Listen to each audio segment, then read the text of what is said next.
¿Cómo estamos, raza? Buenos días. Ahorita vamos a hacer un tour aquí en la ciudad eterna, donde se dice que todos los caminos se llegan a Roma. Entonces vamos a hacer un tour con Civitatis y lo separamos con anticipación. Somos 9 personas que vamos a ir al Coliseo Romano, al Foro Romano y al Monte Palatino. De hecho, el Coliseo Romano es uno de los monumentos más famosos de la antigua Roma y es el símbolo del poder imperio romano. Originalmente se llamaba el Anfiteatro de Flavio. Y el Coliseo es una de las 7 maravillas del mundo moderno.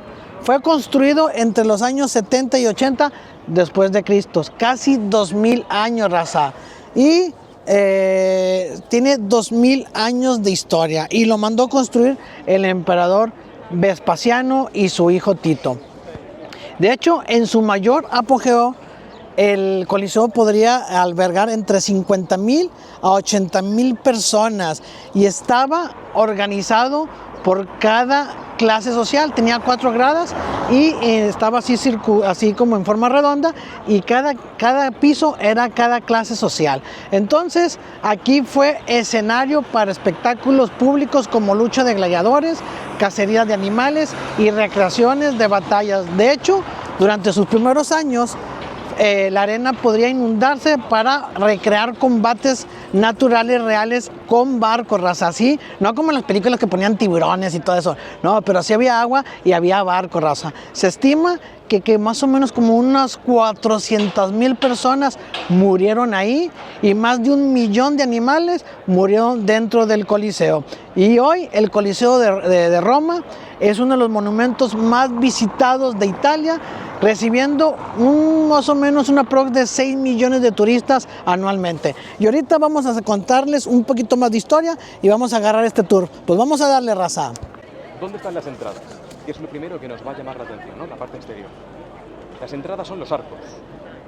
Tenemos 80 arcos en la planta baja, 80 en el medio, 80 arriba. ¿Qué ocurre? Que no toda la gente entraba por los mismos arcos. Hay 4 de ellos que coinciden con los ejes cardinales, norte, sur, este, oeste, que son básicamente las entradas VIP, ¿vale? Pues así, la zona reservada. ¿Quién entraba por esos arcos? El emperador, las autoridades de la época, es decir, políticos, cónsules, senadores. Entraban también las vírgenes vestales.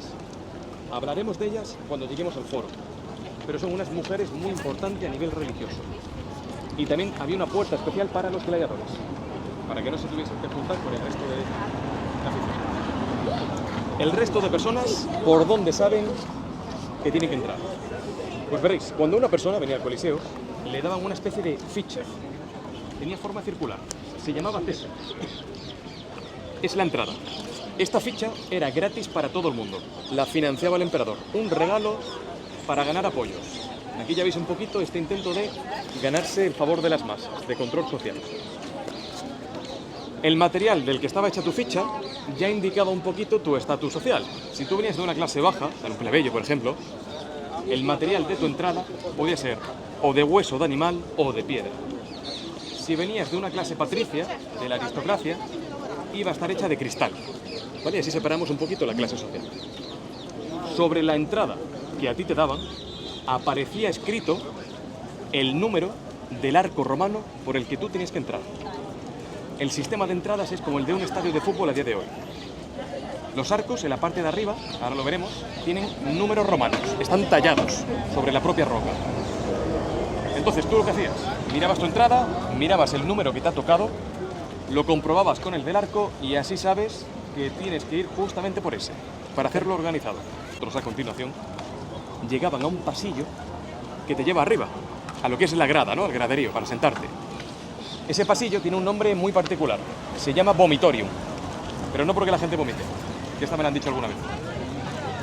Es porque el edificio, con todas las ampliaciones que se fueron haciendo, llegó a tener una capacidad máxima de 70.000 personas. Vale, un poquito apretado, pero 70.000. Según nos cuentan ellos, de lo bien organizado que estaba el Coliseo, accesos, controladores, todo por clase social, se podía evacuar a todo el mundo en solamente 15 minutos. ¿Por qué está lleno de agujeros? Parece un queso gruyère. Veréis, los agujeros no son ni por impactos de bala ni por bombardeos. Lo saquearon así, te quitaron la piedra. Lo saquearon, exactamente. Sí, va. Vamos a cruzar por aquí. Lo saquearon, exactamente. Ahora os voy a decir qué fue lo que saquearon exactamente. Aquí durante la Segunda Guerra Mundial no hubo bombardeos en la zona del casco histórico. ¿Por qué? Porque está protegida. La ciudad está blindada por leyes a nivel internacional, para que no se dañe el patrimonio. Veréis, los bloques de piedra que tiene el edificio, esos bloques macizos, grandes, de un color beige, son de travertino. Es una piedra caliza, muy porosa. Cada bloque de piedra pesa aproximadamente unos 1000 kilos. Una tonelada. Ahora, aunque ellos ya conocían el cemento y el hormigón, y lo utilizaban bastante, en este caso no lo aplicaron. Lo que utilizaron para que los bloques de piedra se mantuviesen pegados juntos eran grapas. Grapas de hierro, como las que utilizamos nosotros para pegar folios, pero a tamaño gigante. Eran unas grapas de hierro, la martilleaban hasta que se quedase uniendo dos bloques de piedra y justamente para que se quedase ahí la grapa pegada, lo que hacían era echar plomo. El metal, plomo líquido, es anticorrosivo. Bien pegadas a la pared, no salía de primeras. ¿Qué hacían? Picar. Picaban la propia piedra y de ahí ya podían tirar y sacar la grapa de hierro y el plomo. Los agujeros que veis son a causa de esto, de haber picado la propia piedra. Por eso, no tienen forma, ¿vale? No hay un patrón, pues hay cuadrados, circulares, grandes, pequeños. Y además, ¿dónde están? Están siempre, si os fijáis, en el punto de unión de dos bloques de piedra, donde se unen dos bloques. ¿Por qué? Porque es donde se encargaba de sostenerlos, juntarlos. La piedra que está fuera y la que está dentro es exactamente la misma, es travertino. Pero ves que hay una diferencia en el color. La de fuera está de un color beige, está como clara, la de dentro está oscura, gris. No es por incendios. Veréis, el travertino es una piedra que absorbe la contaminación que da gusto. Hace 40 años los coches pasaban por aquí fuera. Pasaban alrededor del Coliseo como si fuese una rotonda gigante. De hecho, si buscáis películas de cine clásico italiano, lo vais a ver. Hay escenas donde se ve. Y no solo eso, sino que los aparcaban ahí, justo fuera de los arcos. La piedra empezó a absorber la contaminación, la polución, y se puso de este color. La de fuera estaba igual. La única diferencia es que la limpiaron hace un par de años. Porque es la fachada del edificio, para que se vea atractivo, bonito.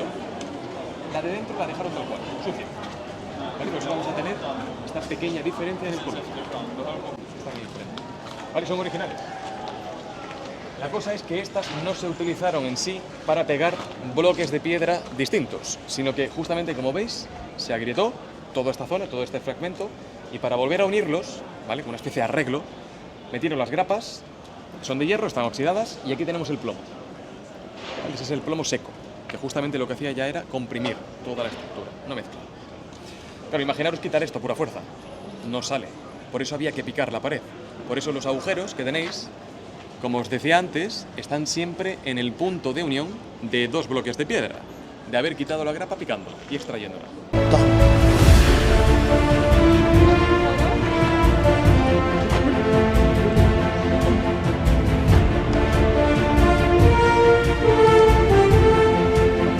La explicación en dos. Aquí en la arena vamos a hablar de las actividades. ¿Qué es lo que se hacía dentro del Coliseo? ¿A qué venía la gente aquí a disfrutar? Yo creo que esto es lo más interesante, porque aquí es donde vais a ver que la realidad sí que supera a la ficción. Entonces, antes de hablar de las actividades, os voy a enseñar una recreación para que veáis justamente qué es lo que estamos pisando, ¿no? ¿Dónde estamos? Veréis, nosotros estamos ahora mismo en la arena.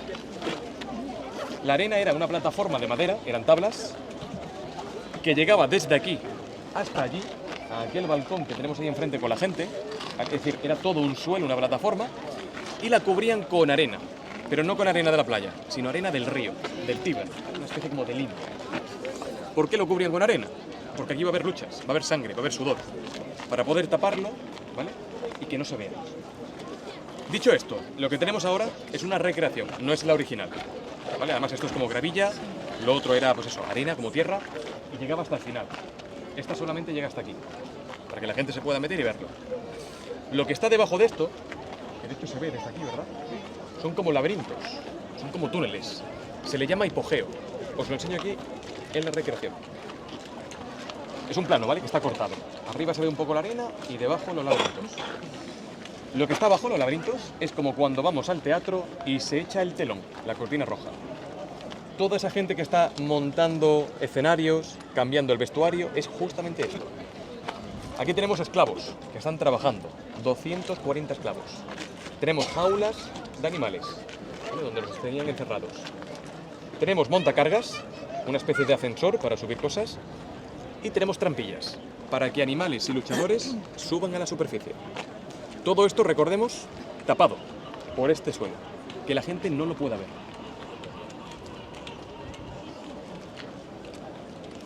Dicho esto, ¿qué es lo que se hace entonces dentro del edificio? Pues veréis, ellos tienen 4 tipos de actividades. La primera que se hace es siempre por la mañana muy temprano, a primera hora. ¿Para qué? Para evitar el sol, evitar la calor. La primera actividad que hacían se llamaba venaciones. Son cacerías de animales. Se enfrentan animales exóticos contra otros animales o animales contra cazadores profesionales. Esto dura toda la mañana. Y aunque nos cueste creerlo ahora mismo o imaginarlo, aquí dentro, donde estamos, entraban todo tipo de animales. Leones, tigres, panteras, elefantes, rinocerontes, hipopótamos, jabalís, serpientes, osos, toros, cocodrilos, de todo. No sigo porque la lista es súper larga. Ahora, ¿qué hacían con los animales que habían sacrificado? Los sacaban justamente por donde nosotros hemos accedido, al lugar. Ese arco, esa entrada, tenía el nombre de Puerta Libitinaria. Libitina es la diosa de la muerte romana. Es decir, lo que va a salir de ahí son cadáveres. Salvo nosotros cuando salgamos, ¿eh? El otro día tuviera... Exacto. Esperemos que no. Los sacan por ahí y se los llevan a un matadero que estaba a 5 minutos del Coliseo. Allí los cocinan, se los vuelven a traer, se reparte la comida gratis entre todo el público. Aquí es donde viene el dicho: pan y circo. Circo, porque el espectáculo es gratis, lo va a pagar el emperador, la entrada. Y pan, porque la gente se come a los animales, tiene comida gratis también. Por eso el público, cuando venía a ver este tipo de actividades, ¿cómo iban a estar? Contentos. Para que tengáis la anécdota, el emperador que hizo los juegos más largos de toda la historia era un emperador llamado Trajano, que hizo unos juegos que duraron 123 días seguidos. Día sí y día también, desde por la mañana temprano hasta por la noche. Por eso ya os podéis imaginar que 123 días con espectáculo y comida gratis, el pueblo, ¿en qué convierte al emperador Trajano? Un dios. Exactamente, la actividad. Llega al mediodía. Y es una actividad que, de lo fuerte que es, la gente, hay parte del público que no se queda a ver. Condenas a muerte. Se realizan ejecuciones públicas. Prisioneros, esclavos, delincuentes. ¿Qué tipos de condenas tienen ellos? 3. La primera se llama ad gladius, muerte por espada. Le meten la espada del cuello al corazón, a través de la clavícula, lo cual te mata instantáneamente. Esta es rápida. En la segunda ya cambia la cosa. Se llama damnatio ad bestiae, muerte por animales, por fieras. Lo que hacen en la segunda condena, meten varios condenados, los atan al suelo, que no se pueda mover, se abre la trampilla y sube a la superficie el animal, un tigre o un león, a devorarlo en vivo. De lo desagradable que era esto, ya os cuento que había parte del público, se marchaba, volvían más tarde. Después de la segunda condena, la ejecución, hay una tercera. En la tercera lo que hacen, meten 30, 40 condenados, les tapan la cabeza a todos, un arma a cada uno y a luchar. Es un todos contra todos, a ciegas. Os podéis preguntar, ¿qué sucede si uno de ellos, por ejemplo, ha quedado libre, ha sobrevivido, ¿no?, a la guerra? Seguramente pensaríamos que lo que hacen es perdonarle la vida, que lo indultan. En este caso no. Se vuelve a abrir la puerta de la muerte y ahora aparece un señor llamado Caronte. ¿Nos suena Caronte? De la mitología griega. Es el barquero que te lleva al inframundo. Lo que aparece es un verdugo romano disfrazado de Caronte. Llega con un mazo enorme y 2 clavos para asestarle el golpe de gracia. Se ejecutan todas las condenas.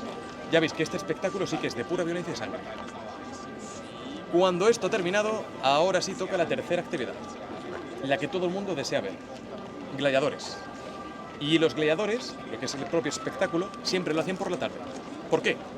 El sol se empieza a poner, no hace tanta color y mejora la iluminación. Es el momento, ¿no? El atardecer. ¿Quiénes son los gladiadores? Vamos a hablar de ellos. La inmensa mayoría, por no decir el 95%, son prisioneros. Prisioneros de guerra. En campañas militares que han conquistado, se los traen aquí a Roma y los venden como esclavos.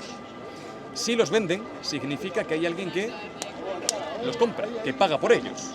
El que los compra se llama lanista, en época romana. Vamos a quedarnos con que es un manager. Es una persona que tiene bastante dinero. Y lo que hace es invertir. ¿En qué invierte? En convertir ese esclavo en un luchador profesional, en un gladiador. Ahora, para que veáis la complejidad de esto, tiene que invertir mucho dinero y esfuerzo. ¿Por qué? El esclavo que viene de una guerra. Generalmente está malnutrido y no sabe luchar a nivel profesional. ¿Qué hay que pagarle? Para empezar, una casa. ¿Vale? Ellos vivían en una especie de cuartel. Son como una escuela gladiatoria, vivían todos juntos. En Roma había 4. La más cercana, que además si pasáis por la calle se puede ver, está justamente aquí detrás, a 3 minutos. Se llama Iudus Magnus, se ve las ruinas. En ese cuartel vivían aproximadamente 1000 gladiadores, ¿vale? Para que os hagáis la idea. Lo segundo que hay que pagarle, si queremos que luche como un profesional, hay que enseñarle. Por lo tanto hay que pagar a un entrenador. Y al entrenador hay que pagarle un sueldo. La comida, la dieta, esa persona tendrá que comer. Siempre nos han puesto, sobre todo en el cine, que la dieta de gladiadores era principalmente proteína animal, carne, porque eran hombres generalmente fuertes. Esto ya se desmintió hace unos cuantos añitos. ¿Por qué? Porque la carne es cara. Imaginaros pagar carne para 1000 gladiadores, y no un año, sino unos cuantos. Y encima las digestiones son pesadas. Vas a tardar más tiempo en digerir. Cuando a mí lo que me interesa es que estés ágil para luchar o entrenar todo el día. Se descubrió que la dieta estaba hecha principalmente de proteína vegetal, gachas de cebada, el porridge, esa masa calórica, legumbres y cereales. ¿Vale? ¿Por qué? Porque es más barato y encima sacia. De tanto comer, se les creaba una especie como de tejido adiposo, grasa, para que cuando los hiriesen en un combate con la espada, el metal no cortase de primeras ni el nervio, ni el músculo, ni el tendón, sino que primero hiriese la grasa, esa barrera superficial, como una protección. Encima la grasa, cuando la cortas, sangra en abundancia. Por lo tanto, ya estás haciendo un poco de show. Parece que es más grave de lo que es. Ahora, ¿qué ocurre si te hieren en una articulación? Aquí ya no estamos hablando de una herida superficial. Les pagaban un médico para que los curase. Les pagaban compañía. Y una última cosa. El trabajo de ellos, como ya sabéis, era o luchar o entrenar todo el día. Cuando este gladiador llega a casa por la noche, ¿cómo va a estar esa persona? Cansado. Está cansado, no puede más. Les pagaban masajistas para que les diese masajes, tuviese los músculos en forma y así al día siguiente poder seguir rindiendo en los combates. Todo esto hay que pagarle, ¿eh? Y ya para completar del todo, también les daban una especie de bebida energética, algo parecido al Monster que hay hoy en día. Se llamaba potio. Era cenizas de animal con cenizas de plantas, vinagre y agua. Muy bueno no tenía que estar, pero supuestamente era vigorizante. Les daba energía para seguir luchando. Todo esto, y no a uno, sino a todos los que ha comprado el manager y durante años. Veis que la inversión es altísima. Pero, ¿qué gana el manager? ¿Por qué hace esto? ¿Qué es lo que gana él? Lo primero, prestigio, porque está aportando espectáculo al pueblo de Roma. Y esto el emperador lo gratifica. Pero además gana otra cosa. Para contaros qué es lo que gana, tenemos que hablar de los combates. ¿Vale? Aquí os traigo las principales categorías que solían luchar. Son las principales, pero había muchísimas más. Combates casi siempre por parejas. ¿Vale? Uno contra otro. Esto que nos ponen hoy en día en películas, que son 10 contra 10 y cosas del estilo, es bulo. Lo normal era 1 contra 1, para hacerlo más interesante. Amañados. Antes de subir hacia arriba, se sabía quién iba a ganar y quién iba a perder. Órale. No lo sabe todo el mundo. Lo sabe el manager y evidentemente el propio gladiador. Para que entendamos un poquito esta situación, ¿vale? ¿Dónde está el negocio de esto? os cuento un combate que todo el mundo deseaba ver. Esto que os enseño aquí es como la velada del año. ¿Vale? El que está a la izquierda se llama Reciario. ¿Veis que parece Aquaman o el padre de la Sirenita? Ahí parece Tritón. Lleva un tridente con el que llega lejos y una red con la que te puede inmovilizar a distancia. Además, la única protección que lleva encima es un hombrero. Por tanto, pesa poco, es rápido y llega lejos, tiene distancia. Pues este lucha contra el mormillo. El que tenemos aquí a la derecha. Parece un legionario, un soldado. Lleva botas de metal, brazo de metal, espada de metal, casco de metal y un escudo torres, que es gigantesco. Todo el equipamiento que lleva este, ¿vale?, encima, le aporta 20 kilos extra. Imaginaros luchar con 20 kilos aquí, en la arena, donde está todo el día dando sol. La espada además es corta, si se va a enfrentar a un tridente. Y el casco, aunque lo protege, ¿qué le quita el casco? Visión. Visión. Hecho a propósito además, es asfixia. Ventaja contra inconveniente. ¿Cuánto pensáis que de media, aproximadamente, podía durar un combate entre dos gladiadores? Más o menos. ¿Cuánto? ¿Media hora? No. ¿3 minutos? ¿5 minutos? Yo creo que unos 15 segundos. 15 segundos. Ya. Lo que tardaba en llegar al tridente. Total. ¿Alguna más? 10. Más o menos lo habéis dicho. 5, 10, 15 minutos. Son combates súper intensos. Ahí está la media. Hay veces que más y hay veces que menos. Pero lo normal es eso. 5, 10, 15. ¿Por qué? Porque no interesa que dure más. Primer motivo por el que puede durar 15 minutos. Imaginaros el que va con 20 kilos luchando aquí con un casco con el que no ve bien. Más de 15 minutos no aguanta, acaba agotado, y más en un combate de 1 contra 1. Segundo motivo, ya sabéis que había muchísimos gladiadores. Si en una casa viven 1000, imaginaros en 4 casas que había en Roma, más invitados de otras provincias. Que sean combates rápidos y así cada uno de ellos tiene su pequeño momento de lucha. Y el tercer motivo, y esta es la clave, apuestas. La entrada al Coliseo era gratis, pero que había apuestas. Apuestas legales en casas de apuestas, ¿vale?, antes de iniciar todo esto, y apuestas ilegales, que se hacían una vez el combate había iniciado, entre la gente, entre la propia afición. Por lo tanto, yo como manager, ¿qué es lo que me interesa? Compro un montón de esclavos, les pago todo lo que le tenga que pagar, porque un día va a llegar un emperador que quiere organizar juegos, combates. Me va a llamar a mí. Van a entrar 2 gladiadores que son míos, a luchar. A uno de ellos le digo, a los 15 minutos te tiras al suelo y te rindes. Si el combate se termina a los 15 minutos, significa que van a entrar otros 2 nuevos, que son míos otra vez, a luchar. Más combates, más apuestas. Y más apuestas significa mayor ganancia para mí, que como lo tengo arreglado previamente, ya sé siempre quién va a ganar sí o sí. Por eso, esto que os cuento ahora mismo rompe un bulo enorme de las películas. Siempre nos cuentan que esto, ¿cuándo termina? Con la muerte de uno de ellos, que siempre tiene que haber muerte, necesariamente. Totalmente mentira. De hecho, no suele haber muertes. Exacto. Son como deportistas de élite, es como pressing catch, lucha libre. ¿Vale? Están entrenados para dar una coreografía de golpes. Actores. Si tú te mueres en el primero, en el segundo o en el 10º combate, ¿a mí de qué me sirves? He perdido toda la inversión que he hecho en ti durante años. Muerto no me sirves. Lo que quiero es que luches bien y que la gente apueste. Y os digo los 3 motivos por los que puede haberlas. Primero, accidentes. Está pactado que aquí no muera nadie. Pero si yo te pego con la espada, te proteges con el escudo, se te rompe en ese momento y te atravieso, te mueres. Segundo, que el propio manager lo haga de esta manera, que decida matar a uno de los gladiadores. ¿Por qué? Porque si no es demasiado evidente que esto está pactado. Así que de vez en cuando alguno tiene que morir. Eso sí, al que va a matar de su equipo, no os penséis que va a ser a la superestrella. Va a ser uno que acaba de entrar y que no genera suficientes ingresos, ¿vale?, que no mueve a la gente. Y el tercer motivo, que el propio emperador lo decida. Y os pongo el ejemplo. Imaginaros que el gladiador que tenía que perder le han dicho a los 15 minutos te rindes. Y él piensa, ¿para qué me voy a esperar a 15 minutos? ¿Para qué me voy a esforzar si igualmente tengo que rendir? Me tiro al suelo a los 5 o a los 10 y no me he esforzado. No ha habido golpes, no ha habido el show, ¿no?, el espectáculo que se espera. Al pueblo no le ha gustado. Deciden ver sangre, que me maten. El emperador es el que tiene la última palabra. Pero imaginaros que el emperador que hay tiene mala relación con el pueblo. ¿Qué va a hacer? ¿Les lleva la contraria y lo salva para empeorar esa relación que tiene? ¿O aprovecha la oportunidad para ganarse al pueblo y lo sacrifica? La aprovecha como control social.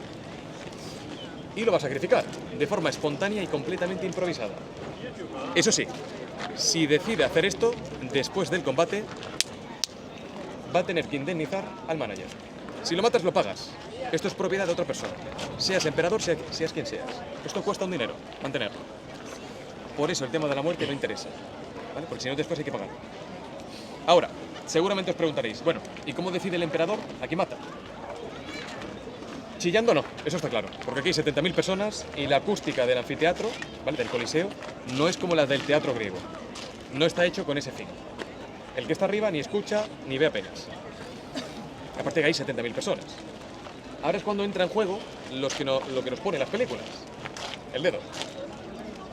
Según el cine, esto significa vida. Todo ok. Y esto significa muerte. Directamente no se sabe, ¿vale? Hay libre interpretación. ¿Por qué os digo esto?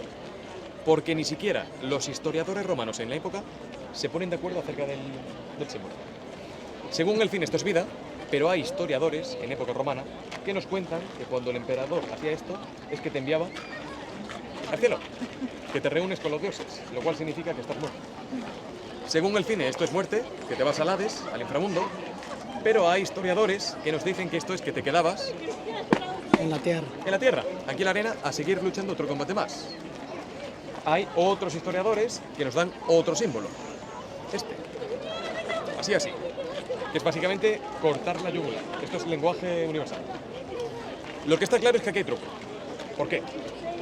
El emperador, ahora os contaré dónde va sentado, pero vamos a hacernos la idea de que va abajo del todo, en el primer nivel, para ver y escuchar mejor. Si el emperador mueve el pulgar desde abajo del todo, la persona que está allá arriba, en el quinto nivel, a 50 metros de altura, ¿va a ver el dedo del emperador? No. Por eso hay otros historiadores que nos cuentan que no solamente movía el pulgar, sino que se levantaba del trono, de lo que es el palco, y hacía un movimiento con el brazo entero. El movimiento, por lo que se ha podido documentar a día de hoy, viene a ser algo parecido a esto que os enseño. Básicamente es desenvainar la espada del cinto y mano al cuello, cortar la yugular, ¿vale?, para que la gente pueda ver. ¿Vale? Para que veáis si hay bulos respecto al tema. Ahora, cuando ya se ha terminado los gladiadores, hay todavía una última actividad. No tiene que ser necesariamente después de ellos, pero hay una última. ¿Alguien sabe cuál es? La cuarta actividad. Lo del agua. Lo de los animales es lo primero, lo de las cacerías. Lo del agua. Y ahora diréis, ¿qué es esto del agua? Navales, ¿no? Sí, de barcos. Esto que os enseño en la foto se llamaba naumaquia. Son básicamente recreación de batallas de barcos, batallas navales. Batallas que además hayan ocurrido de verdad. Solían hacer Roma contra Cartago, Grecia contra Persia. Ahora bien, lo de los barcos solamente se hizo cuando. Se inició, ¿no? Exacto, cuando Sí. se construye el Coliseo de primeras. ¿Por qué? Porque todavía los túneles no estaban hechos. Eso se añade más tarde, el subterráneo. Si no es imposible llenarlo o drenarlo. Claro. ¿Vale? ¿Y cómo se hizo? Se sigue investigando. Pero por lo que se sabe a día de hoy, por lo que se ha podido excavar, debajo del Coliseo, donde está la cimentación, se encontraron tuberías, una especie como de canalizaciones.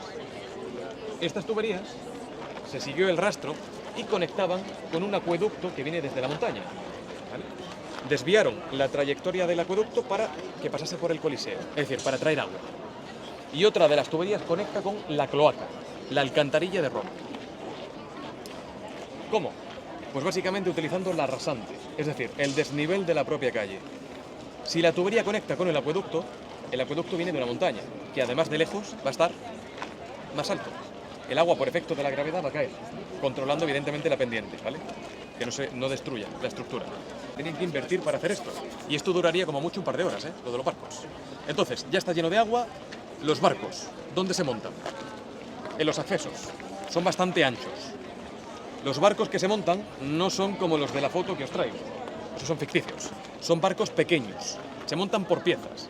Y cada barco tiene capacidad para 5 o 10 personas. Si no, no caben aquí dentro, Encima de los barcos, ves que hay gente, son condenados a muerte. Es decir, la gente que va a luchar aquí dentro, a hacer esta recreación de una batalla, van a morir todos. Por eso hay una frase muy famosa en el cine y en la literatura, que es la de Ave César, morituri te salutan. Los que van a morir te salutan. No la dijeron gladiadores.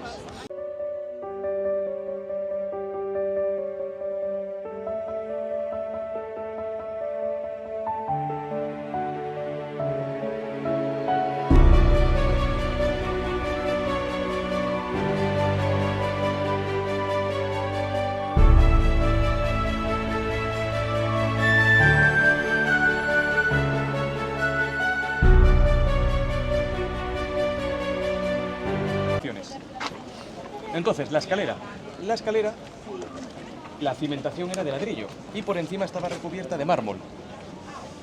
Aquí tenemos un ejemplo para que lo veáis. El mármol y la piedra se la llevaron y se quedó el cemento y el ladrillo al descubierto. De la erosión de la lluvia, la escalera fue perdiendo la forma hasta que parece una rampa. Claro. ¿Vale? Pero realmente eran escaleras. Muchísima gente, ¿verdad? Nada más. Sí, ya veis que... Y esto Sí. no es nada, lo venía hablando con ellos la semana pasada. Wow, estaba lleno, ¿eh? Esto en comparación no es nada. ¿Por lo de Semana Santa o qué? Con la Semana Santa, sí. Había muchos grupos de colegios, institutos, no sé qué había. Wow. Son 5 niveles. Vamos a ir viendo dónde está cada uno. El primer nivel, que además, por suerte, es el único que conservamos todavía un fragmento, son los bloques de piedra blancos que están justamente donde estábamos nosotros antes, ahí en la arena. ¿Vale? Son originales, son de mármol de Carrara, el de aquí de Italia, el blanco lunar. Además, ese mármol tiene escrito encima, tiene tallada sobre la roca, o el nombre o el apodo de la persona que iba sentada. ¿Vale? Es el asiento VIP, el abono reservado. Van los senadores, los políticos de la época, cada uno tiene su asiento reservado. Tenéis que imaginar que los asientos no era solamente eso, sino que daba la vuelta a toda la elipse. Claro. ¿Veis dónde está la cruz? Que me preguntabais antes. Vale, ¿dónde está la cruz? Que se la puso el Papa por el Vía Crucis, lo que os contaba antes. Ese cuadradito en el que está es el palco de los cónsules. Los dos políticos más importantes que había después del emperador. Y enfrente de la cruz, este pequeño balcón que está justo enfrente abajo, que es por donde nosotros vamos a salir ahora, eso era el palco imperial. Para el emperador, su familia y las vestales. Sí, el que está ahí abajo, justamente. ¿Vale? ¿Ves que hay un balconcito a nivel de la arena? Que hay una chica con un pantalón amarillo. Esa. No queda nada del palco. La que está en la reja ahí. Exacto, donde está la reja. No queda nada, ¿por qué? Porque como era el más rico en materiales, fue el primero que se llevaron. Lo sacaron todo. Pero sí que queda la zona donde estuvo. Todo eso es primer nivel. Segundo. Para ver el segundo tenemos que mirar la pared gris, que tiene un agujero, que está justamente encima de los asientos blancos del primer nivel. ¿Ves que hay un trozo de pared gris? Sí. Que va por la izquierda también. Todo eso es el segundo nivel. Los asientos eran de mármol también. No queda ni uno. El segundo nivel es el de los caballeros, la clase ecuestre. Son la segunda clase social más adinerada que había en Roma, detrás de los senadores. ¿Vale? Van todos ahí, en el segundo nivel. Tercero. Para ver el tercero, tenemos que mirar la calle por la que estamos yendo nosotros, pero enfrente. ¿Veis que encima de toda esa gente que camina por la calle hay otro trozo de pared gris? Sí. Vale. Todo eso, que también es lo que tendríamos nosotros aquí detrás, ¿vale? Por toda la zona, es el tercer nivel. El pueblo. En la parte más baja del tercer nivel, pues va gente del pueblo que tiene mayor poder económico. En la parte más alta, gente que tiene menos dinero. Obreros, artesanos, comerciantes, todos. Y aquí en la foto os lo enseño, ¿vale? 3 primeros niveles. A ver, ¿cuáles son? Esto, Esos son los primeros 3 niveles, ok. lo que os acabo de explicar. Y aquí Ok. no se ve el palco, aquí no se ve el palco. Aquí no se ve el palco. Ahí no Está aparece. este lado. Era VIP. Exactamente. Lo que sí quedaros, que el emperador no iba en el medio arriba, va abajo del todo. Que la película siempre lo ponen arriba. Va abajo para ver y escuchar mejor. Metieron cuarto y quinto nivel. ¿Dónde está el cuarto y el quinto? Esto se ve muy bien directamente. ¿Veis que encima del tercer nivel hay un muro de ladrillo que tiene ventanas y puertas con forma de rectángulo? Vale, es un muro que lo único que hace es dividir la clase social, porque lo que hay arriba de él es el gallinero, lo peor ya, ¿vale? ¿Dónde está el cuarto y el quinto? El quinto nivel, que es el último, es la barandilla que hay arriba del todo, que hay unas cuantas personas haciendo fotos. ¿Lo vemos todos? Sí. Vale. El cuarto es la barandilla que hay un pelín más abajo a la izquierda y más abajo a la derecha. Tenemos que volver a imaginar que eso daba la vuelta, a todo. No es solamente ese trozo. Tanto el cuarto como el quinto son todos de madera. Aquí nos olvidamos ya del mármol o la piedra. ¿Quién pensáis que iba sentado en el cuarto nivel? Teniendo en cuenta que va de lo peor y que son dos tipos de personas. ¿Esclavos? Exactamente. ¿Y qué somos nosotros aquí en Italia ahora mismo? Extranjeros, turistas. Van extranjeros, gente que no tiene la ciudadanía romana y esclavos. Y el quinto, arriba del todo. Dos tipos de personas, también. Presos, condenados, ¿no? Estos van abajo, en lo del hipogeo. Sí. Ese es más difícil, por culpa de las películas también. Nos han hecho una imagen muy errónea. Cuesta imaginar. Ni idea. No, tampoco. Mujeres y niños. ¿Vale? Esto de las películas que no ponen la grada mixta, ni de lejos. Arriba van todas, independientemente de su estatus social. Patricias, es decir, mujeres ricas, plebeyas o esclavas.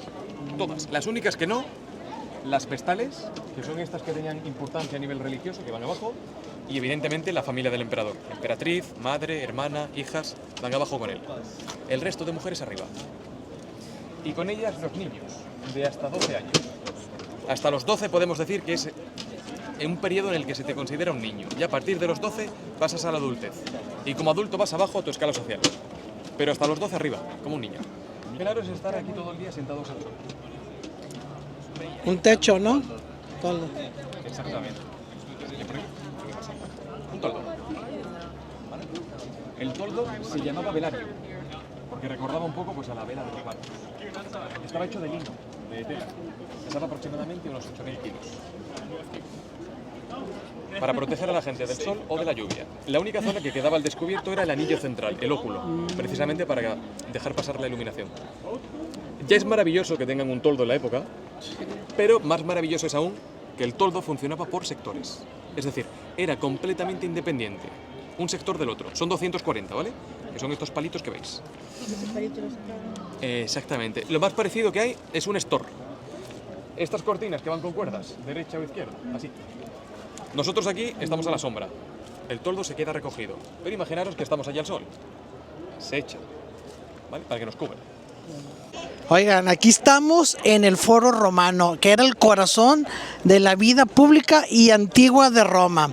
Este espacio funcionaba como centro político, religioso y comercial del Imperio Romano. Y aquí se llevaban a cabo reuniones, discursos, juicios y ceremonias muy importantes. De hecho, aquí en este lugar se encontraban todos los templos dedicados a distintos dioses, basílicas donde se administraba la justicia y edificios gubernamentales muy claves. También era el lugar donde figuras históricas como Julio César pronunciaban discursos y participaban en la vida política aquí en Roma. Hoy en día, el Foro Romano es un conjunto de ruinas que permite imaginar cómo era la vida en la antigüedad y entender mejor la organización y el poder de la civilización romana. Este es el arco del triunfo del emperador Constantino. Es el más grande que vais a ver en toda Roma. No hay ninguno que sea igual. Los arcos del triunfo para ellos son básicamente como las redes sociales hoy en día, como el Instagram, el Facebook o TikTok. Veis que está lleno de relieves, ¿no? De esculturas hechas sobre la propia roca. Básicamente nos cuentan una victoria militar de un emperador. Momentos de batalla, las hazañas, todo lo que hizo. Nos cuenta un poquito ese momento positivo. ¿Sí? Cuando venían de una batalla. Exacto. ¿Y hacia dónde iban? Hacia el Coliseo. Todo el Coliseo. Exacto. Lo que hacían era un desfile en general, ¿vale? Se metían por aquí, pasaban por la zona del Coliseo y se metían para la zona del foro. ¿Es la vía sacra? ¿O? Esta era la vía sacra. Ok. Exacto. La calzada romana, es la vía sacra, es el camino sagrado. Conecta el foro con el Coliseo, por donde se hacían los desfiles. La piedra que veis es basalto, ¿vale? Es una piedra volcánica, son losas. Ahora bien, la calzada no era exactamente así. Hoy se nos puede torcer el pie entre estos agujeros y canales. Era todo liso. Ahí está. Por eso es. Ahí atranca de una manera. Está conectado. La única diferencia es que, aunque están conectados, el Palatino es una colina de unos 50 metros de altura y actúa como la residencia de los emperadores. En general de la aristocracia, pero más tarde de los emperadores. Aquí se venían a vivir. Y os cuento por qué. Imagino que todos conocemos la historia de Rómulo y Remo, ¿verdad? O al menos nos suena, lo de la loba y demás. Vale, el lugar en el que se asienta Rómulo, como primer rey que es aquí, en el Palatino. Se construye una primera ciudad amurallada. Esto es pura ficción, es mitología. Pero la arqueología sí que ha demostrado hasta cierto punto que algo de verdad sí que hay. ¿Por qué? Porque en una parte del Palatino se han encontrado yacimientos del siglo IX a.C. Es decir, más o menos coincide con la fecha con la que se funda Roma. Es decir, que algo de verdad sí que hay. Puede que hubiese un primer rey llamado Rómulo ahora. Eso de que lo crea una loba es totalmente mentira. De hecho, y ya otro pequeño inciso, el nombre que recibía la loba, Luperca, que es como la llamaban, se descubrió que en latín antiguo también es prostituta. ¿Vale? Y la cueva en la que ella vivía, que es el Lupercal, se descubrió que podría haber sido un burdel, donde ella ejercía. ¿Vale? Para que veáis un poquito la historia camuflada. En cualquier caso, nos quedamos con que aquí es donde Rómulo funda la ciudad, la primera. ¿Por qué motivo se vienen los emperadores a vivir? Por tres. Primero, control. Es una colina de 50 metros de altura. Hoy la ciudad ya ha ido creciendo en otras direcciones y hay edificios que son bastante altos. En aquel momento no. Es decir, controlabas lo que era el centro de Roma. Segundo, seguridad. Llegar hasta aquí arriba va a ser mucho más difícil en caso de que me quieras invadir. Y tercer motivo, y esta es la clave, estrategia política. Si Rómulo, el fundador, vive aquí, o sea, vivió aquí, yo que soy el emperador, la máxima autoridad ahora, no voy a ser menos. ¿Dónde me construyo el palacio? Arriba. Y así el pueblo me vincula con Rómulo, me relacionan, ¿vale? Curioso del palacio, el suelo. No es el suelo original, es suelo romano, pero como os contaba, este se lo trajeron de otro sitio, de las afueras de Roma. Esto es una vía de comunicación. Para un palacio de un emperador esto no es un suelo apto. Lo que utilizaban eran mosaicos, ¿vale? Para la estructura. Aparte del suelo, lo que utilizaban también era estuco para las paredes. Ahora mismo estamos viendo pues, lo que es el esqueleto del palacio, ¿no? Está el ladrillo que han descubierto, está el cemento, el hormigón, lo que es la mezcla. Pero originalmente no era así. Esto estaba todo recubierto o de mármol, o de piedra, o de estuco. Y el estuco es como el que habéis visto ahí. Es una fina capa y la pintaban, ¿vale? Con colores vivos para decorar. Ahora, ¿quién fue Tiberio? ¿Quién fue el dueño de este palacio? Pues Tiberio fue el segundo emperador que tuvo Roma. Cuando hablamos de él, hablamos del año 14 después de Cristo, para que veáis si nos remontamos atrás en el tiempo. Es el emperador que está en el poder cuando crucifican a Jesucristo. Él era emperador aquí en Roma, pero el gobernador de aquella zona era Poncio Pilato, que está seguro que sí nos suena. ¿Vale? Él no tuvo nada que ver, Tiberio, ¿eh? Los gobernadores tenían cierta autonomía para decidir qué hacer. Entonces, Tiberio está considerado el emperador más triste y hubo dentro del imperio, hasta el punto de estar depresivo. ¿Por qué? Este señor, el del palacio, ¿vale?, por el que estamos pasando, siempre fue considerado la tercera opción para gobernar, como un comodín. Si fallan los dos anteriores, lo sacamos del banquillo y que nos resuelva el problema. Era un aristócrata, entonces el ego estaba arriba. Cuando la primera y la segunda opción mueren, que además murieron en unas circunstancias sospechosas, se le elige a él. Pero para que se le elija y pueda gobernar, se tiene que divorciar de su esposa, una mujer con la que llevaba casado años. Según nos cuenta la historia, que ya sabéis que la historia siempre hay que cogerla con pinzas, tenían muy buena relación entre los dos, se amaban. Se le obliga a que se divorcie para que se case con la hija del emperador actual en aquel momento, que se llama Julia. Esta relación ya no fue bien. Construye toda esta zona del palacio, que no está abierta entera, por donde yo he pasado, porque lo iban a cerrar ya, ¿vale?, para que lo vieses, es la zona que se excavó, pero el palacio se sigue adentrando en la montaña, la atraviesa, de hecho, atraviesa toda la colina. ¿Vale? Pues cuando se lo construye, se siente tan incómodo aquí en Roma, con su pueblo, que lo que hace es que se marcha, se exilia. Y ahora os preguntaréis, ¿y dónde se fue, siendo emperador? Se marchó a la isla de Capri. Si habéis estado alguna vez, o la habéis visto en fotos, sabréis que el cambio no fue a nada mal. Se marcha a Capri, se construye una villa privada encima y desde allí controla medio Mediterráneo. 11 años vivió allí. De hecho, murió fuera. Nunca más volvió a pisar Roma, desde que la abandonó. Lo que nos cuentan es que cuando fue a Capri, pues ya tuvo todo tipo de excesos. Orgías, fiestas, alcohol. Se le olvidó el tema del divorcio. Ahí ya se le pasó.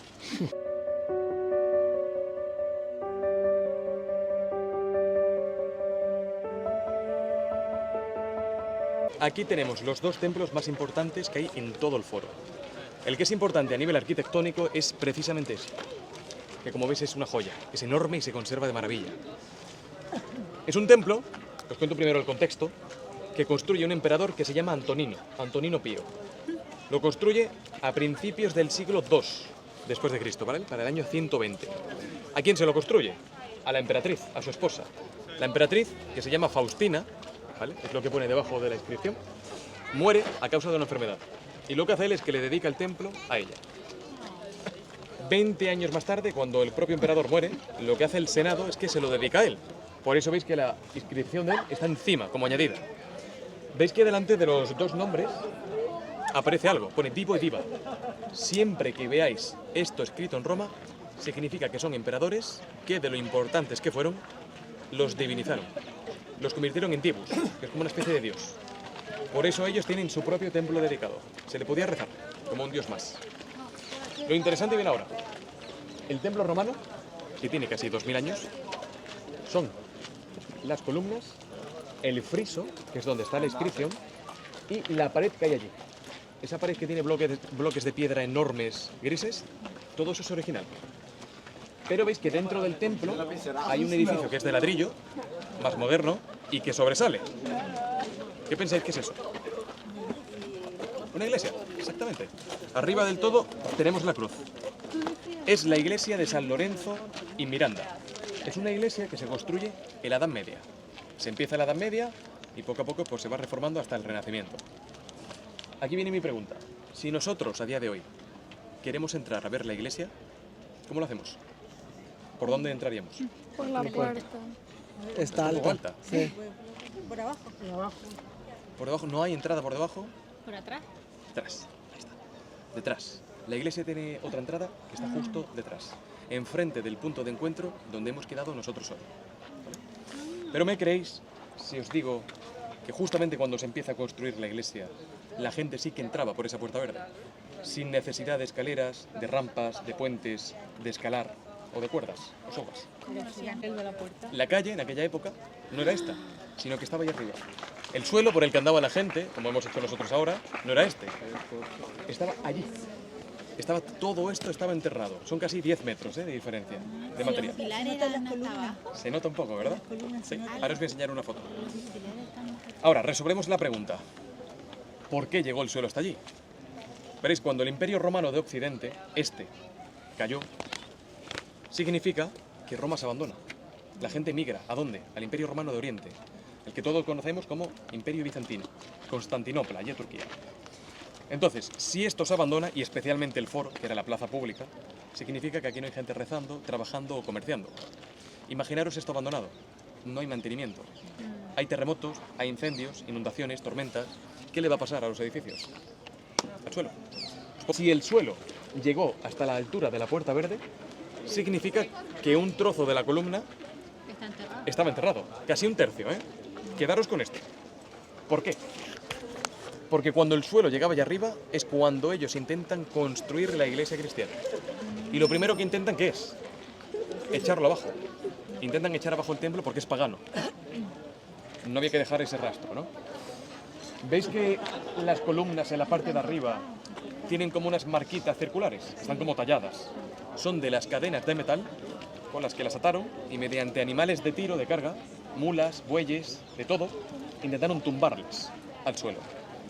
¿Qué ocurre? Que son columnas de una sola pieza, son monolíticas y estaban enterradas, un trozo. Por más que tiraron, no había manera de tirar eso. Por este motivo, ¿dónde se levanta la iglesia? Atrás. Atrás de las columnas que no podían quitar. Aquí, ¿qué es lo que vais a ver? Ahora me voy acercando. ¿Vais a ver la cruz? ¿Vais a ver lo de Antonino que está por aquí? Y la puerta verde estaría donde os señalo, al nivel de la calle.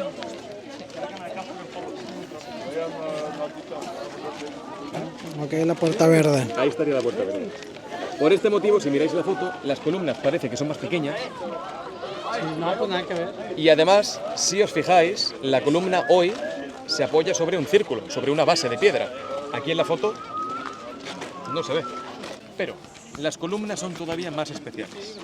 ¿De qué están hechas? De mármol, pero de un tipo de mármol especial. Se llama chapolino o cebollino. ¿Por qué? Porque alguna de las capas pues recuerda un poco a la cebolla cuando se corta, ¿vale? Está como en capas. Es blanco y verde. El verde lo ha perdido el color. Son de una sola pieza, son monolíticas. Se las traían desde Grecia enteras, cada una de ellas, ¿vale? Desde unas canteras. Miden entre 13 a 14 metros cada una y cada una pesa entre 60.000 a 70.000 kilos. Exacto. Lo que hacían básicamente era excavarlas en la cantera, con muchísimo cuidado, ¿vale? No se polían todavía. Y una vez tenían el bloque macizo, con troncos de árboles los metían debajo, sobre todo robles, para que actuasen como una especie de rodillo. Hace como polipasto, sistema de contrapesos. ¿Cómo funciona? Os explico muy rápido. Vais a ver que la grúa tiene una rueda. ¿Vale? Esta rueda que veis funciona exactamente igual que la rueda de un hámster en la jaula. ¿Qué es lo que hace el hámster ahí? Corre. Corre y la rueda gira. La diferencia es que aquí no se mete un hámster. Personas, esclavos. 5 o 6 esclavos. Por eso os contaba que el trabajo mecánico, el trabajo físico, lo iban a hacer esclavos. ¿Vale? Es extenuante. Por turnos, hasta que no pueda más. La rueda gira. Vais a ver que la rueda ha atado una cuerda. El material de la cuerda se sigue investigando. ¿Qué material utilizarían para poder resistir toda esa carga, esa presión? Pero se ha encontrado muy poco. Todavía se sigue investigando. Está ahí porque es súper difícil. Aquí está la polea, ¿vale? Que era lo que me decís. Y en esta otra parte de la foto, que no se ve, estaría o el bloque de piedra atado o la columna por la punta. Solamente esta máquina no era suficiente para levantarlas, ¿vale? No generaba la suficiente fuerza. Se apoyaban en animales y en pendientes. Y en crear la reconstrucción, y nos vamos a meter en aquella zona y seguimos hablando. Es esto. Lo único original que tiene el templo a día de hoy son los trozos de columna y capitel que están en el suelo y algunos de los bloques de piedra que están adosados que tienen otro color. Lo han puesto así para seguir el criterio de no engañar al ojo del espectador, para que podáis diferenciar a primera vista lo que es original de lo que no. Templo circular muy pequeñito. Ok. Ya está ahí. ¿Quién es este templo? Es el templo de la diosa Vesta. La diosa Vesta es la diosa del fuego romano y simboliza dos cosas: a su propio país, a lo que es el Estado, y al hogar. Es una diosa que se ha encontrado muy poquito acerca de ella. ¿Por qué? Porque ni la representaban con pinturas ni con escultura. Solamente se la representa con una hoguera. Como es la diosa del fuego, lo que va a haber dentro de su templo es una llama encendida. Para que salga el humo, ¿vale? Y se vea que la diosa está presente con nosotros, el templo en la parte de arriba tenía un agujero. Como el panteón, ¿vale? Tiene una especie de óculo. Ahora, lo importante. Por cierto, la diosa, también os cuento esto, era virgen. Esto en la mitología grecorromana es, bueno, una excepción. ¿Por qué? Porque es una telenovela de dioses. Están todos con todos, siempre. Ella se mantenía virgen. ¿Quién trabaja ahí dentro? Las vírgenes vestales. ¿Os acordáis de esas mujeres que hablamos en el Coliseo que tenían su entrada propia, su arco y su asiento? Esas. ¿Quiénes son? Es el momento de hablar de ellas. Son niñas. Niñas patricias. Las patricias son familias de la aristocracia. Sus propios padres, la familia, las presentan voluntarias, ¿vale? Entre comillas lo de voluntarias. Para que sean sacerdotisas del culto. Son como una especie de monjas. Ahora, entrar ahí dentro a trabajar no es nada fácil. Hay que pasar toda una criba. Os cuento algunos requisitos. Primero, que tengan entre 6 a 10 años de edad. Son súper jóvenes. Segundo, que vengan de familias patricias, adineradas. Que les haya llegado la regla, la menstruación, por primera vez. Que sean físicamente perfectas. y que además sus padres no se hayan divorciado previamente. Sabéis que el tema del divorcio era común, sobre todo entre la clase alta, por conveniencia, alianzas. Pues si han pasado estos requisitos, las va a elegir personalmente un señor, que se llama Pontífice Máximo, el sacerdote más importante de la religión romana. Y va a elegir solamente a 6 niñas. Cuando las elige, estas niñas tienen que dedicar 30 años de su vida al servicio de la diosa. Trabajan ahí y viven aquí. Ahora os contaré acerca de la casa. ¿Qué es lo que hacen durante 30 años? Los 10 primeros, estudiar, como si fuesen a la escuela. Aprender todo lo necesario acerca de su oficio, del culto. Los 10 años que están entre medias, ¿a qué se dedican? Rituales, ceremonias, eventos públicos, como consejeras del emperador, una especie de oráculo, se encargan de mantener el fuego de la diosa vivo y además también son como una especie de notarias. Dan fe de algunos documentos e incluso los guardan, documentos importantes del Estado. Los 10 últimos años, ¿qué hacen? Profesoras. Se dedican a enseñar a las novicias, a las que acaban de entrar al culto. Aquí tenemos 30 años. Si hacemos cálculos, si ellas han entrado entre los 6 a los 10, en esa franja, y deben de dedicar 30 años seguidos, ¿a qué edad máximo se jubilan? 40. Y aquí es donde entra en juego el tema de la media de vida. Por lo que conocemos a día de hoy, la media de vida para la clase alta, como la nutrición era mejor y los cuidados, rozaba los 40-60 años. Para la plebe, exacto, hasta 20. Si superaban el nacimiento, el parto, que esto era lo más difícil, había mucha mortalidad infantil, pero si lo superaban, de la malnutrición que había, 15-20 años. Las habitaciones son aquellas. Todo mantenido, ¿vale? El Estado las mantenía. Comida, manutención, todo. Tercero, podían heredar. Esto para la mujer romana era impensable en la época, sobre todo por la cantidad de trámites burocráticos. Pero ellas podían hacerlo, más fácil. Además, si la familia les dejaban algo en herencia, ellas podían hacer con su patrimonio lo que quisiesen, podían gestionarlo. Y además podían salvar personas. Hemos dicho antes que al Coliseo se llevaban gente a condenarlos a muerte. Pues si una de ellas se cruzaba con uno de estos condenados y decidía salvarle, podía hacerlo. La palabra de ellas era ley, sagrada, se respeta. ¿Y qué hacían después de jubilarse? Esos 20 años, ¿dónde se iban?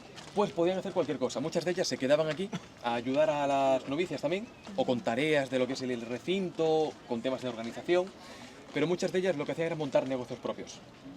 Con esa herencia familiar, porque venían de familias patricias, se llevaban una porción de la herencia y normalmente montaban negocios. Y saltarse una tarea lleva asociado un castigo. Una de las tareas sabéis que era mantener el fuego. El fuego se apaga una vez al año, para poder limpiar el edificio. ¿Cuál pensáis que era el castigo de ellas si se les apaga el fuego por descuidado? Como se nota, que llevamos ya 3 horas de cortar cabezas directamente ahí a la hoguera. Hay un castigo que no es la muerte, es físico. Azotes, latigazos. No, las latigaban. Una especie de verdugo. Además de forma pública, escarnio público, para humillarlas, para que se vea lo que pasa si te saltas la tradición. Es momento de hablar de la historia de Rómulo y Remo. ¿Sabías que una de las ciudades más poderosas de la historia nació con la traición entre 2 hermanos? Ahí va la historia. Hace más de 2700 años, en la antigua Italia, 2 bebés fueron condenados a morir. El rey, temiendo perder su poder, ordenó que fueran abandonados en el río Tíbet. La corriente los llevó hasta la orilla del río. Una loba los encontró y en lugar de comérselos, los protegió, los alimentó, los cuidó como si fueran sus propios hijos. Con el tiempo, los niños fueron creciendo y fueron creciendo fuertes, valientes y fueron inseparables. Hasta que un día descubrieron la verdad. No eran campesinos, raza, eran descendientes de sangre real. Y entonces tomaron una decisión. ¿Quién fundaría su propia ciudad? Pero ahí está el problema. ¿Quién sería el líder? Lo que comenzó como una diferencia se convirtió en rivalidad. Y la rivalidad en algo mucho peor. Un acto que marcaría, la rivalidad en algo mucho peor. Según la leyenda, Rómulo, en un momento de enojo, mató a su propio hermano, Remo. Un acto que marcaría la historia para siempre. Rómulo fundó la ciudad y la nombró en su honor Roma. Así nació una civilización. Ahí va la pregunta. ¿Fue Rómulo un héroe destinado a la grandeza o fue el primer villano de Roma? Bueno, estamos aquí ya con mi buen Ferni. Saludos. Ya, bueno, hablando de la historia de Rómulo y Remo, está súper padre que la loba, que Luperca, creo que se llama la loba, los amamentó. El castillo. Ajá. La mansión. Y pues bueno, les vamos a contar lo que es la real, porque la otra es leyenda. Entonces, no era una loba, era una mujer de la vida galante. Que la Sí. palabra en ese entonces se podía usar para las dos. Sí. Para referirse a las dos cosas, a una loba y a una Sí. a la mujer. Una de la vida galante. Entonces, Y que la cueva no era una cueva, sino era un burdel. era un burdel. Entonces, esa es la historia como real, pero pues obviamente las leyendas están mejor, ¿verdad? Están, pues claro, Que estaban a orillas del río, las encontró una loba, los amamantó, los crió, los cuidó, y pues bueno. Y esta es la Entonces, historia pues un poquito más apegada a la vida real. a la vida real. Pues ya nos entregaron la habitación, nos estamos quedando en el U Visionary Hotel Roma. También le ponen Tridente Collection y vamos a conocer nuestra habitación. Vean, vamos a conocerla. Aquí está. Y aquí tenemos una cama. Es amplio para 2 personas. Y vean, este es el cuarto. Nos reciben con champán, raza.